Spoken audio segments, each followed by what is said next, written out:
Hey guys, sorry for the wait. I've been a little busy, but I'm back. And there's more chapters to come, so welcome back and enjoy Chapter 5, Old Dirt. Chapter 5 Old Dirt. When I came to, I was alone, not physically, but in every other aspect. Even physically wasn't far away. I fainted after seeing my aunt in a pool of her own blood, completely naked with no pulse, and to this day it still scars me. I hurried and called the police. Through my shaking and hysteric crying they were able to make out what I was attempting to tell them.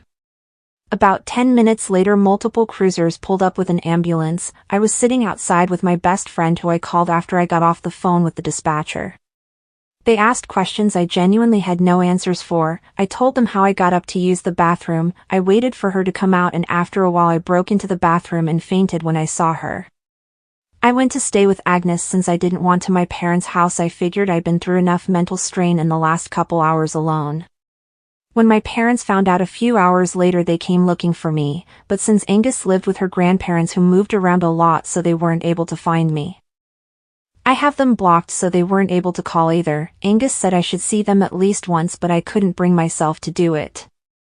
I inevitably ran into them when the police asked me to come in for questioning. They were waiting to be called back when they saw me. My mom ran up to me first, causing me to step back with my hands up. I asked her why was she crying when she genuinely did not care for her. Before either of them could say anything an officer came to grab me, but I knew that wouldn't be the last of them trying to get to me and I knew what they were after. The police asked me more of the same questions. What happened that night? Did anyone know where we were that would want to hurt her? And is there anything else I haven't mentioned? I told them everything I could think of beside what happened between her and my grandpa, since that would open up a whole other can of worms had I didn't have the strength nor knowledge to get through. After they questioned me I went back to my Agnes place to pack and prepare to go back to Virginia to plan Aunt Joan's memorial. She always told me she didn't want to be buried, so I researched cremation options. I also reached out to her friends, co-workers, and boss to let them know that she had passed.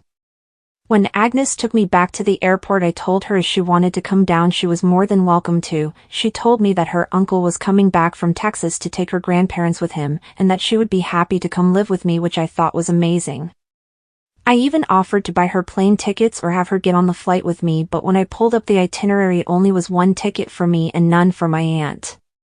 That felt wrong. It's like she knew she wasn't coming back. I got on the plane like a halo ghost. I can barely remember it. I know I was in first class, and that I dozed off a couple of times, but I didn't really snap out of it until I got home to my bed. Ashley came over shortly after to see how my trip was. I didn't tell her when it happened, but as soon as she seen me and immediately started apologizing for my loss. Apparently the news spreaded throughout the town, eventually getting to my school, and that's how Ashley found out. I should have known since there was a couple care packages was on my doorstep. I started crying again briefly while we hugged. She also was crying since Aunt Joan was there for a lot of the ups and downs. After a while she offered to help with the memorial, so we got down to business. She called around trying to find an affordable funeral home while I set up a small, but reasonable guest list. We held a ceremony at my place, where about 20 people showed up, mostly her co-workers and her lawyer. Her ex showed up. I didn't know who he was, but he brought me flowers saying that it wasn't a surprise that she didn't mention him. What caught me off guard was him saying that she never truly was in the relationship because of what happened with them men from back home. He quickly realized I didn't know the details of that horrible night, so he said goodbye and rushed off. That stuck in my head for a while. I mostly hoped that Aunt Joan would have left something that explained everything leading up to her death. I had to talk to a bunch of people I didn't know or barely knew, which was annoying, necessary since I was the only one truly close to her. My parents coincidentally flew down the day after to check on me, but I refused to answer the door. A few days later the lawyer called for the will reading, and guess who was there?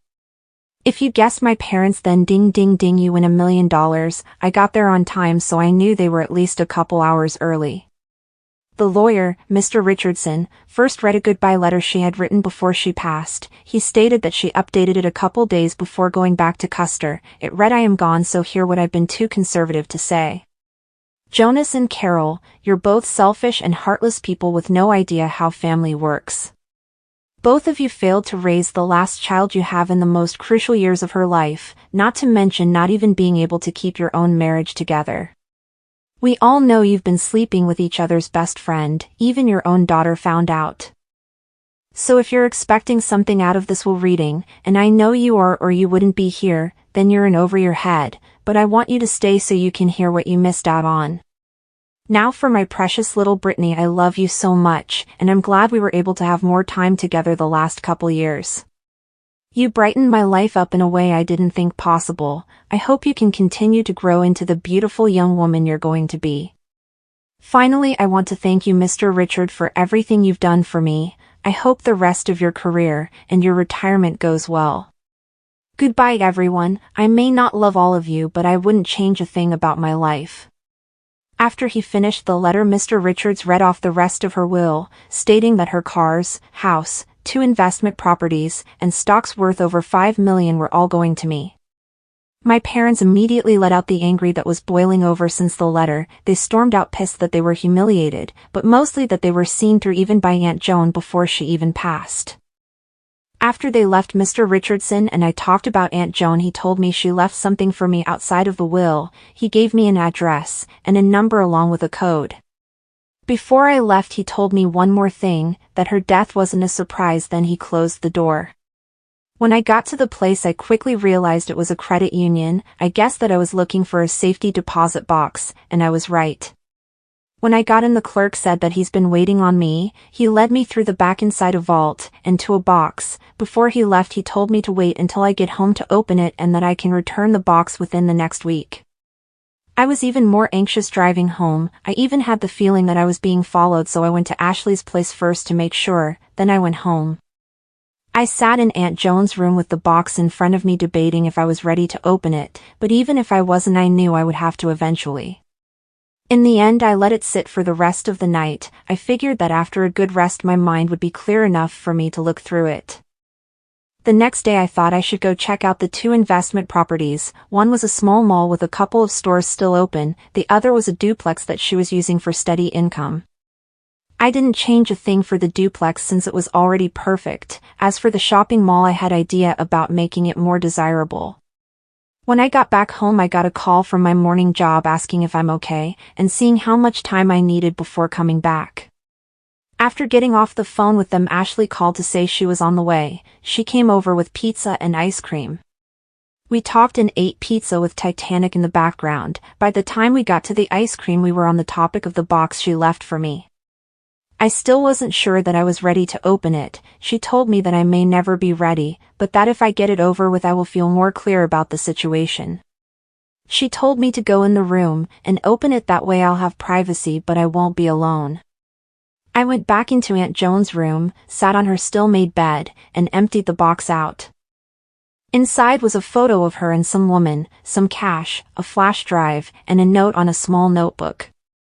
The note stated to read the notebook first, then watch the flash drive, and that she loved me. I opened the notebook. It was small and most of the pages were ripped out. It seemed like she wanted only the contents of which I was to read to be in there. I don't have the book anymore, so I'll just tell you the context of it. It was what happened that night in Custer.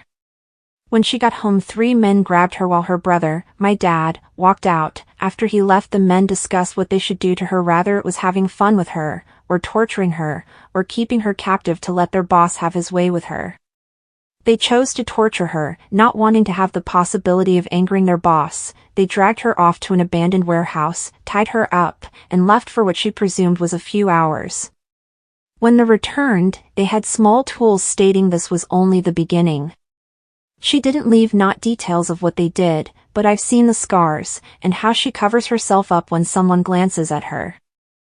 After they left the first day, one of them made the mistake of leaving a box cutter near. Seeing as they had used rope, this was the perfect time to escape. After they drove off, she waited 60 seconds, then fell, cut herself loose, and ran. She ran all the way to my grandparents' house, where Grandpa opened the door. He looked surprised to see her, but not like kid coming home from college surprised, but like he'd seen a ghost. When she got inside, and saw the same look, she got a bad feeling about everything. She told them what happened, and said she was calling the police. That's when Grandma yelled no while Grandpa swung a pan at her head.